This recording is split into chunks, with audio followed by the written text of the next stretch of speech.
अब हम जानेंगे कि आईएसएलएम का क्रिटिसिज्म, मतलब आईएसएलएम में क्या क्या त्रुटि रह गई थी। तो पहले त्रुटि ये थी कि इंटरेस्ट रेट को बहुत ज़्यादा फ्लेक्सिबल रखा गया था। फ्लेक्सिबल मतलब चेंज कर सकते थे, कभी घट सकते थे, कभी बढ़ सकते थे। लेकिन वास्तविक दुनिया में ऐसा नहीं है। सेंट्रल बैंक क्या करती है, इंटरेस्ट रेट को फिक्स कर देती है 6 महीने साल भर के लिए। लेकिन इस मॉडल में क्या कहा गया था कि इंटरेस्ट रेट फ्लेक्सिबल होगी, फ्री टू वेरी करेगी, not fix by central bank, माने सेंट्रल बैंक का कोई कंट्रोल ही नहीं करेगा, वो सेंट्रल बैंक फिक्स ही नहीं कर सकती है।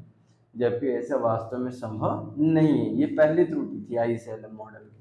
दूसरी त्रुटि ये थी कि investment is interest in elastic.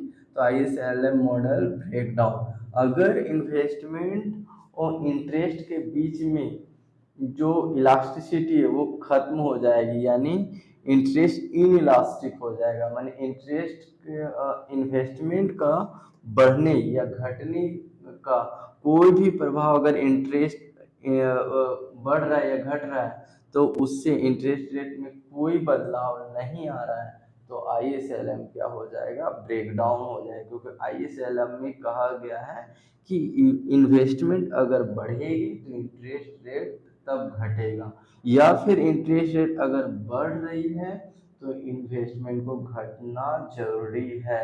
लेकिन अगर इसके अनुसार अगर इन्वेस्टमेंट में बदलाव आए और इंटरेस्ट रेट में कोई बदलाव ना आए, तो इस कंडीशन में आईएसएलएम मॉडल क्या हो जाएगा, ब्रेक डाउन हो जाएगा। दूसरा थर्ड इसमें त्रुटि ये रह गई कि ISLM model ignore the possibility of change in price level of commodity.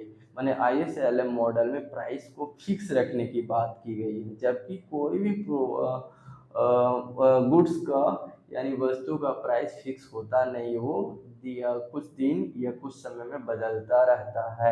लेकिन आईएसएलएम मॉडल में क्या क्या किया गया, प्राइस को फिक्स रखने की बात की गई है। कहीं भी चेंज इन प्राइस लेवल की पॉसिबिलिटी को इग्नोर कर दिया गया है, मतलब यहाँ पर प्राइस फिक्स रखना ही बात की। ये क्रिटिसिज्म था आईएसएलएम मॉडल का। मुख्य रूप से इसका क्रिटिसाइज जो किए थे दो इकोनॉमिस्ट किए थे। दो, पहला का नाम था डॉन फ्रैंकलिन, दूसरा का नाम है मिल्टन फ्रीडमैन। ये दो इकोनॉमिस्ट थे जो आईएसएलएम मॉडल का क्रिटिसाइज किए थे।